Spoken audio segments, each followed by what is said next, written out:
Moment of silence for the champions, for those who make going hard a lifestyle. Never wait for nothing, gotta get it right now. I'm in the spotlight when they turn the lights down. Only a champ swing the hardest in the 12th round. I love the fourth quarter, I love the ninth inning, I love game 7. Bring on the competition, cause in my heart can't nobody do it better. Can't slow me down, won't stop me never. I'm so Cassius Clay, I'm Tyson in his prime. What's up, motherfuckers? Welcome back to the Pressure Podcast, everybody. Give me a hell yeah! What up? Thursday night edition. Today we unveil the brand new Mortal Kombat inspired Tower Rankings. Finish him! And we also will talk some Nerd NBA. A few weeks ago we did a NFL version of the Nerd NBA, basically Nerd FL, Nerd National Football League, or QFL. So we had like Superman as a quarterback, Batman as a middle linebacker, and this and that, Goku as an outside linebacker. So here we're going to do a basketball version of that. But this time there's going to be some restrictions, okay? Basically, we could only pick one Immortal, one Super Saiyan. We pick 5 players. We pick a coach and an arena of our choosing. Anywhere. It could be anime. It could be Marvel. It could be DC. It could be Jurassic Park. You name it. So we get ready for that. But we are live in our studio in Orlando, Florida, everybody. I'm your boy, King Coke. LeBron. Rated M for Millennium. Finish him! So, started off. Actually, you know what? We're gonna start off with the game that just finished, the Lakers-Knicks game. Wow, that was popcorn. The Knicks game should be pay-per-view. Now, sadly, the Blueprint, which is Jalen Brunson, had just got hurt with about a minute left in overtime. So we don't know what the most clutch player in the NBA would have done with 50 seconds left. But it was a close game. I do. The referees, I felt like they bailed out LeBron and Luka like they always do. But we gave it a good fight. The Knicks showed moxie. The Knicks are a Thibodeau team, so they're not going to just go down without swinging. So I'm still proud of my boys. I just hope Jalen Brunson's okay. Let's just hope the ankle rolled up is not too serious. He does play. We do play tomorrow, so I'm guessing he's probably not going to play. Well, we'll see. We'll see what they say. But Luka and LeBron, they did their thing. They had some timely shooting from fucking Vincent. Vincent, the same three: Strus, Vincent, and who's the other one? It was Max Strus. It was Faye Vincent. And it was somebody else. That was Martin. Martin, that went off for Miami that one year where they beat us and went to the NBA Finals. They beat you guys too, didn't they? Yeah. So those guys are just they're nobodies that show up in the playoffs. So I mean that's just what it is. Be cool, nigga. They're just a bunch of nobodies that show up and shoot with out of nowhere. Miami, so we'll see with the Lakers, but yeah. Well, this was a playoff type atmosphere, so they said that Vincent was 3 of his last 37 from 3, and all of a sudden he hits 3 3-pointers against us. That's that shit right there. Talk that sass, nigga. The only thing I'll say is Knicks. Whoever's playing for the Knicks. 5 minutes overtime. I'm sure Thibodeau told you guys that Luka had 5 fouls going into the overtime. Attack him. I'm not saying you're going to draw the foul, but attack him. Because either he's going to move out the way and you're going to be able to score, or you're going to get somebody else open for a better shot. Because he's not going to be able to play defense. Or you're going to draw the foul. But you got to do something. You can't just let him sit out there and you tell me he played the whole 5 minutes of the overtime and he didn't even sweat. I'm talking about like dude looked like when he started the game, laughing and smiling in everybody's face. But the thing is though, they got off to a 5-0 run thanks to a Luka 3 and a Luka step back. So because we were down 5, I think they were trying to like catch up first before they do anything. I understand that, but before when they made the first one, you could have attacked them. So it wasn't like, you know what I'm saying, it was a 5-point lead immediately. it was 2 points, right? You guys Yeah. went back down the floor. OG shot a 3, right?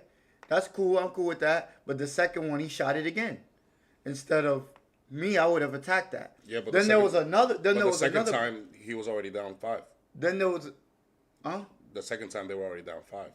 No. When he took the 3, there was only down 2. The first one, and then they went up and got 3, and then No. I'm talking about the one where he shot 2 in a row, the 2 threes in a row, that they got the offensive rebound and he shot it again. There was only down 2. But anyways, after that, there was another play where Jalen Brunson had Luka on him, and he was gonna attack him, and somebody tried to set the pick, and they ended up setting the pick, and it helped Luka get off of Jalen Brunson. But Jalen Brunson did get fouled by Luka. They just didn't call it. Yeah, that's true. They just didn't call it. They weren't giving us no calls, but that's okay. That's true. Okay. But what I'm saying is just keep attacking him, because good things were gonna come off of attacking a guy who's in foul trouble. That's just, we all know that. Yeah, but when they were down 5, I think they shifted the momentum because at first they were trying to set up an open 3, and after they were down 5, they were trying to get to the free throw line. They were just attacking the basket. Josh Hart did.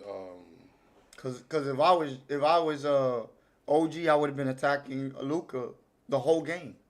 If I was Josh Hart, I would have been attacking Luka the whole game. It's like nobody wants to attack this nigga. Like, they think he got. I'm telling you, his defense is atrocious. All he does is stand right there and reach. That's how he got the foul. That's how he got in foul trouble in the first place. Because all he does is stand there and reach. Well, we lost the game for 2 reasons. Number 1, because we kept turning the ball over when we had a 10-point lead, and number 2, because we shot 27% from 3. We ain't gonna win games like that. I just hate it when we shoot that bad against good teams. Like, why can't we shoot like that against, you know what I'm saying, the good teams? Because I don't think Carl's that guy, bro. But nobody ever said he was that guy. Yeah, but it's crazy because it's like, I always said I'm At never gonna like least- him. But I'm I'm never gonna like him. but I was at but think- I don't have to hate him. I was You know what I'm saying? thinking That's what I always said. at least 20 and 10. I was thinking at least 20 and 10 would have won this game, right? Yeah. He didn't even give us that. Like, that's poor, man. That's poor. Yep. You guys were better off with Julius Randle. Not really, because Julius Randle will show up in the playoffs. I'd rather have somebody who will attack the rim though, because this motherfucker don't attack the rim. Yeah, but he just attacks the don't. rim and turns the ball over. Remember that. Be cool, nigga. Julius Randle attacks the rim, tried to dribble do some crazy shit like Jalen Brunson does, except he turns the ball over. Jalen Brunson doesn't. That's why they let go of Julius Randle. Believe me, I wanted to keep him, but I see why they did it, because he goes from averaging 24 points per game in the regular season to 17 in the playoffs. That's a drop of 7. We just can't afford that. At least Karl Anthony Towns will still averages 24, whatever he does in the playoffs. Sometimes. No, he does. If you look at his Last year he was terrible. if you look at his postseason average, no, his last year was. Last year he was terrible. That's why they traded him. I don't think that's how they traded him. I think they traded him because they want Ant-Man to be the main recipient of the You wouldn't trade scores. somebody if he was that good. You just don't you don't see that. Well, you gotta get fair return, and they did. I think they did in the regular season, but in the playoffs, we shall see. But God, I miss DiVincenzo. DiVincenzo, we could have used him tonight. DiVincenzo shows up. He's actually a sniper. He just, for some reason, they don't know how to use him. Yeah, I will agree with you on that though, man. Their bench is terrible. Campaign can't do Payne shit. Campaign turned the can't ball do shit. over, I think, like 2 times in a row, was it? Forget the turnovers. When does he make a shot? When does that man ever make a shot? Stop that, Sam!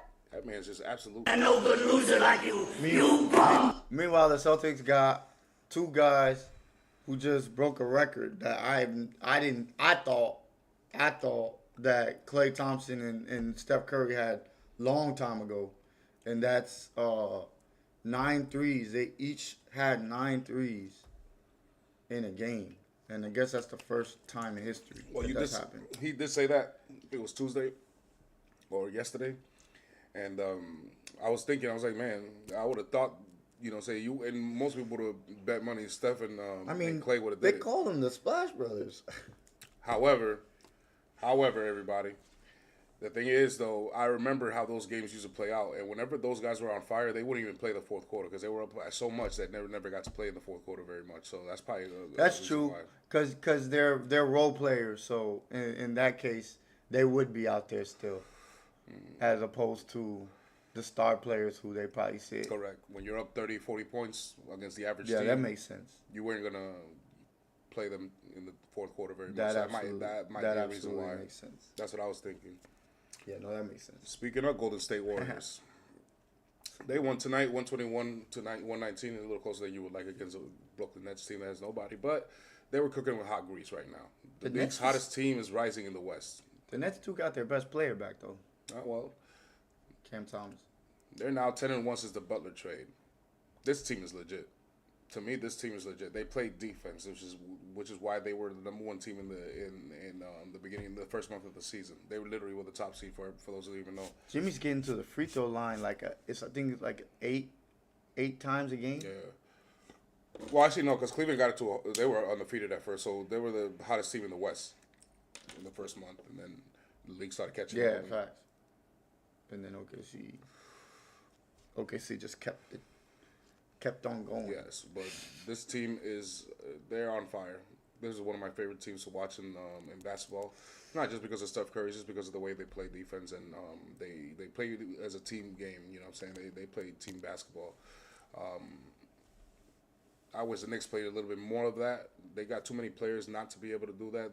It's just that they're too Jalen Brunson concentrated. I think they need to branch out to other players. Why Brunson wasn't scoring so much in the beginning of the season? He wanted to get everybody else going. I feel like we've seen that tonight. Yeah. Where as soon as Brunson left the game, they didn't know what the fuck to do. Yeah, so maybe this is a good thing. Hopefully he's only out for maybe a week max, and this will help things going on. As a matter of fact, a little history over here for you Be guys. cool, nigga. Back in the day, the Knicks they had a good roster. They had Dick Barnett, pause. They had Walt Frazier. They had Willis Reed. But in the middle of the season, they traded their pick for Dave DeBusschere, and I forgot the other guy's name. He became a fucking senator in whatever his name was. He was in Princeton. And that month after they traded him, Willis Reed and both Walt Frazier were hurt for like almost the remainder of the season, which forced them to learn how to play with each other, and they were just brand new to the team. And when those guys came back, they invented they just kept going with the new invention. It was just team basketball, and that's how they ended up becoming pretty good. And that was before they got. It's funny that you say that because I feel the same. I feel the same way about the Celtics when they had Isaiah Thomas. It seemed like everything was just oriented around just get him the ball and kind of like just facilitate him. So like if you was gonna create, you would create, but it was to get him the ball. Yeah. As opposed to now where we got multiple actions and it could go to anybody and everyone trusts each other to be able to make and hit shots. So that's what Golden State does very good. They trust each other to hit shots. So, I mean, obviously when it's clutch time, it's Steph Curry who's going to get the ball. I posted today. But I wonder if the situation comes where Steph Curry and Jimmy Butler are having a good game, who gets the last shot? Because he can do it, and both Steph Curry can do it. I guess it's whoever's open.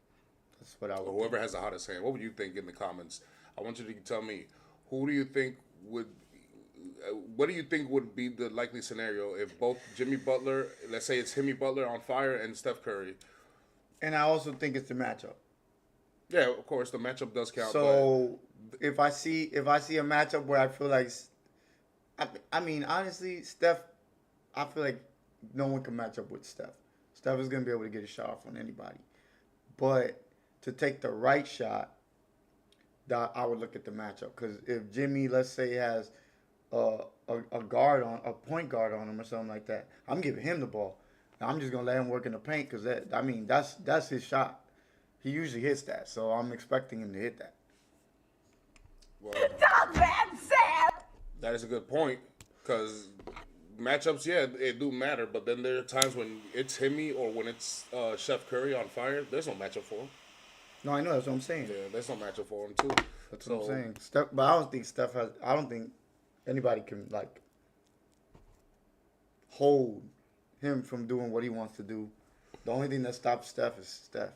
Yeah. I think, and that's when he's not. You know, when he just doesn't have it going.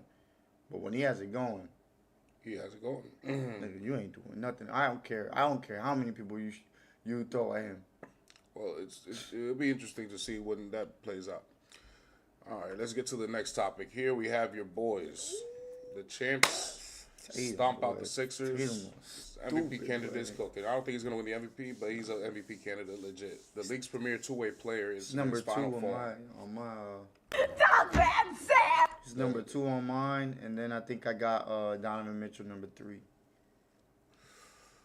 The league's premier two-way player is in his final form. The man's averaging 26.9 points a game, 5.8 rebounds, and 8.8 assists. This guy's crazy. Finish him. Too, like, Now, it's not really, you know, he has to shoot that many times or score like that, but he does, and he's consistent, and he's the thing I love the most about Tatum this year is his playmaking.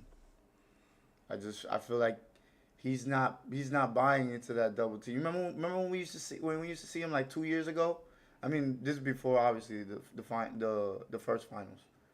Remember when we played Miami and they double team him because they knew like that was the go-to guy, and he'd still try to like force it or like force it to the point where he'd almost create the double team to himself and still like hold on to the ball. Now it's like he's getting the ball out before he even sees the double team coming. Be cool, And- nigger. but And that maturation is just, man, that's scary. Cause you think he actually, you think he actually like try to force it when he was double teamed? I feel not so much force it, just that he didn't see the double team. That's what I was thinking. Yeah, I was like he wouldn't. I just thought that he just didn't know how to react when the He double would, team yeah, came. he wouldn't be able to see when the double team was coming. So now it's like, since obviously the experience of playing in the league, he sees that now and he's like, the ball's out of his hand already, and he'll either shake you and get the ball back or move somewhere else and let somebody else do their thing, and I think it also comes with trust. You know what I'm saying? Because I feel like maybe there were certain guys that he just didn't trust to get the ball to. So he was like, I'm just going to do what I can with the ball by myself. Well, I saw what you guys did to Kevin Durant when you faced him. That's what it looked like to me when Tatum was double teamed. He just didn't know how to react. He didn't know where the weakness was, and then also when he tried to do something, he would overthink it and either turn the ball over, step out of bounds, things of that nature. And then I saw him last year in the finals. His shot wasn't falling, so what did he do? He got to the free throw line and he set up his teammates whose shots were falling. And that's what, star players do. That's what winners do. That's the most important right there. Fatality. This is what winners do. Winners, if they're not in their A game, which they hate admitting, when they're not on their A game, the least they're gonna do is be a detriment to their team. Exactly. You know what I'm saying? There's still other ways you can help. You can contribute other ways. Phil Jackson told Michael Jordan in the I think it was Game 5. That's the motherfucking ball. Game 5 of the Lakers finals, where they were already up 3-1. It looks like they were on a 3-game win streak. It looks like they were be crowned that night. But this was a tight game against Magic Johnson and them. And Phil Jackson's like, hey, Michael, who's open? Bill Paxton. So give him the ball. The fucking ball. He's been hitting shots. You can still create. You don't have to take the shot over here or over there. You can create and help him out. He's been hitting shots. Sure enough, that's what Jordan did. And what it does is it also opens the floor, and you don't drain so much energy. Yeah. Because now you're going one-on-one instead of having people picking the ball here, picking the ball there. Now they have to pay attention to those shooters because those shooters are hitting shots. Absolutely. So But that also takes a good coach. That also takes a good coach. As good as Michael Jordan was, remember, he's in the heat of battle. He's focusing on the best way he can help his team win offensively and defensively. But he may not notice that, hey, when you were on the bench or when you pass it out to a teammate and he kicks it out to the open three, Paxson's been hitting them, just so you know. Or to remind you, hey, do you know he's been hitting shots? Pass him the ball. He's wide open, bro. So these are the things that Tatum was doing. I don't know if it was coaching or it was just film work, maybe a little bit of both. But that's what he did in the finals, and this is why I think if he were to score the way he's scoring right now, if his scoring continues, because remember, you guys say, let's just call it how we see it. He's not at his peak yet. He had a bad scoring NBA Finals to, I guess, to his own metrics because he still averaged 22 points a game. He really did. So to say that he was completely awful is a little bit of an overstatement, but I think he just wasn't himself offensively. But this year, I think he will be, and I think they're going to repeat, and I think this is a done deal. All right? So let's move on. Let's move on to By the way, shout out to Brad Stevens, man, because he's the one who put that team together. Yeah.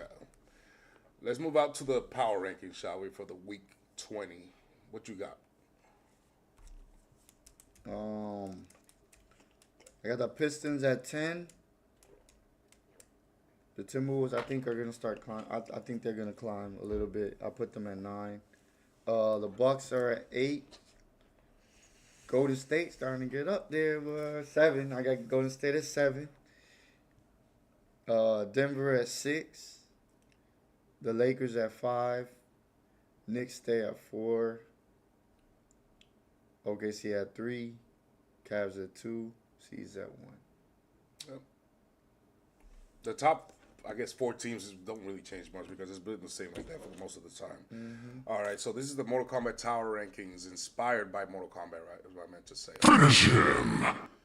Now, back in the day, most people don't know, if we're millennials, you should know, we had no ways to save progress in the game. We had to stop from the very fucking beginning. So if you were playing 2K in, let's say, Sega Genesis, okay, and you had to fucking start from the very bottom of this fucking tower and work your way up, you got to pick a team that is not on that list, okay, to be able to do it. That's how Mortal Kombat used to be. So at the very bottom of that tower, pause, you got the Indiana Pacers. The Pacers are still rolling. They're still playing good. They're not great defensively, but they're not bad. They're not great offensively, but they're not bad. What it is that they can have timely shooting. They're well coached, and they run. They like to run. They are a fast-paced team. That's their thing, okay? Then you got the Houston Rockets. The Houston Rockets, I have them very, very low. The reason I have them very low is because I have seen the best I can. I've had enough patience. I used to have them a little higher in the rankings, but not any longer, okay? The tournament's about to begin, and these guys still cannot shoot. These guys are actually very bad in clutch situations. They're not a good situational basketball team. They're just a very, very good, well-coached defense and well-coached team. They have discipline. That's why I put the Timberwolves. But they're also very, very, very, very inexperienced. So you got to keep them down there, okay? I think I should have put them at last. Then you got the Milwaukee Bucks. The Milwaukee Bucks are a recent champion, and they're actually playing pretty good for the most part. But they're on the pretender side, however, with a little maybe sprinkled on it.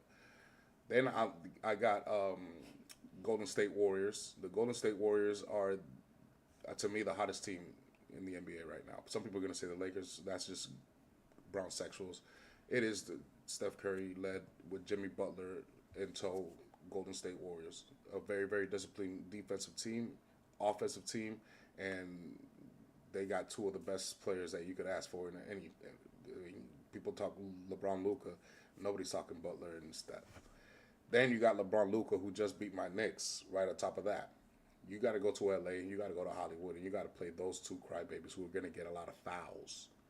Why? Because they crowd for a lot of them. They flop for a lot of them. All right? Then you got Denver Nuggets. You got to go and catch up to a mile-high altitude kind of, I guess. I mean, I don't understand the thing. For most people don't know, a mile high in the air, literally, if you drive a mile, that's how high in the air Denver is built, okay? That is true. And a lot of players, when they go over there, if they're not from there, it's hard for them to breathe at first, okay? It's tough. It's just not easy. It takes a few days to adjust. But these guys don't get a few days to adjust. They just, whenever they land, if they have to play that game, they got to play that game. I think I never had problems with the altitude shit. One thing I don't understand though is I don't I understand how used to play on mountains. in baseball or football or basketball, that's supposed to be a supreme home court or home field advantage, and it just doesn't seem like it. It really doesn't, and it makes no sense to me because it's supposed to. Now you see it all the time. Now that you know, for those who never known this, I want you to watch any Denver game when they're at home in any sport, and you will see guys in the opposite sidelines with oxygen masks in them because they just don't know how to breathe there. They're not used to the altitude. It's just the truth, and it's surprising me that they don't have as many championships in Denver as they should, because in all sports, the Colorado Rockies have never won, the Denver Nuggets just won. And the Denver Broncos, they do win, but I don't think they win because of that home field advantage. They're the only ones that win, actually. It's just because they had great players. They had John Elway, Shannon Sharp, and fucking, you know what I'm saying? Tim Tebow, Negro. Finish him. All right, then you got my New York Knicks. My New York Knicks are a buzzsaw of a team. Jalen Brunson is the blueprint. He's the number one clutch player in the league. We're actually 5-1 now. We were undefeated in overtime until just a few minutes ago. And we're literally a team that I think that will beat everybody underneath them in a 7-game series except the guys above us. So that's why I put them there. Then I got OKC. They're not as good as the Eastern Conference teams. They are not. They can be, but they got some growing to do. Let's see if they can do that. After that, you got, you know what I'm saying, Spider Mitchell, who I think is also MVP candidate, and the best team in the league. They are the best team in the league. Outside from the champions, let's say, okay, sorry. Fatality. Not sorry. Outside of the champions, they're the best team because the champions are the best team. They're the deepest team. They're lollygagging. They're not even playing 100% yet. I'm trying to tell y'all. I am trying to tell y'all. If you think Jaylen Brown is going to go into the playoffs averaging 17 points a game or whatever like that, you thought wrong. Hell no. Watch how he starts scoring 30 all over. And watch how he start clamping your shit. Because one thing I noticed about Brown is when it gets to the playoffs, he loves those matchups to defend. I don't like against like you said, against Brooklyn. KD, he's clamping his shit. He is. Put Pascal Siakam in the bubble, he was clamping his shit. Luka in the finals. So I don't know. It's a challenge for him that he likes to take. And he usually comes out on top with that. I ain't gonna lie. He usually comes out on top with that one. So I don't know. We'll see. Yes. So that is the NBA Mortal Kombat inspired tower ranking for I ain't gonna lie though. week 20. Donovan Mitchell might be our kryptonite. Goddamn. For real. That motherfucker averages 30 points against us. Speaking of kryptonite. God damn. Speaking of kryptonite. I'm glad you mentioned that. Now it's time for the... You like that segue? You like yes. that segue? You like that? Now it's time for the Nerd NBA, or the Nerd N3A, as I like to call the association now. Remember, it's a point guard, shooting guard, so we're going... power forward, center, or you could do positionless. You want to do yours and I do mine like that, one by one? No. No? You want me to do the whole give me line? your Okay. 5. All right, I got you. Okay, so at point guard, the Black Panther. Oh. What the fuck? At shooting guard, Goku. Oh, very, very nice. At small forward, Doctor Strange. Oh, that's a curveball there. Yeah, you know why? I do that little thing. Yeah. We throw that little alley oops real easy. Just ding, ding, ding. Easy points, baby. Easy points. And then Thanos is gonna be my my center, and Hulk is my power forward. The Incredible Hulk. I went 2 bigs there. Like, why not? I like it. Be cool, You nigga. know what I was gonna go with though? You wanna hear this? This is funny. Honorable mention? These are honorable mentions, but it wasn't a cartoon character. Didn't have to be. It was Thomas Shepard from Above the Rim. Oh. Oh, then I would have went Jesus Shuttleworth. And I did put it. Look, he's right here. I would have put Jesus He's Shuttleworth right in there. there. Stop that, Sam, nigga. yeah. We think alike, bro. I love And it. what's your home arena? Do you have one? My home arena is Pandora, Okay. And who's the coach? Avatar, and the coach is Dexter from Dexter's Laboratory. Ah, that's funny. I figured why not have a genius as a coach? Yeah. He's gonna know. He knows aerodynamics and all that stuff. It's gonna make it easier for us. Okay. He is a scientist. He's a genius. Exactly. All right, so let's get to my. Give me a hell yeah! So here's my lineup over here, okay? That's the fuck, sir. That's not fair. He's gonna take up all the court. We're gonna have to make the court like Yes. a football field. So I have him lined up just like No, that. I think Pause. he's bigger than a football field. Fuck, So shit would have to be huge. the point guard is Static Shock.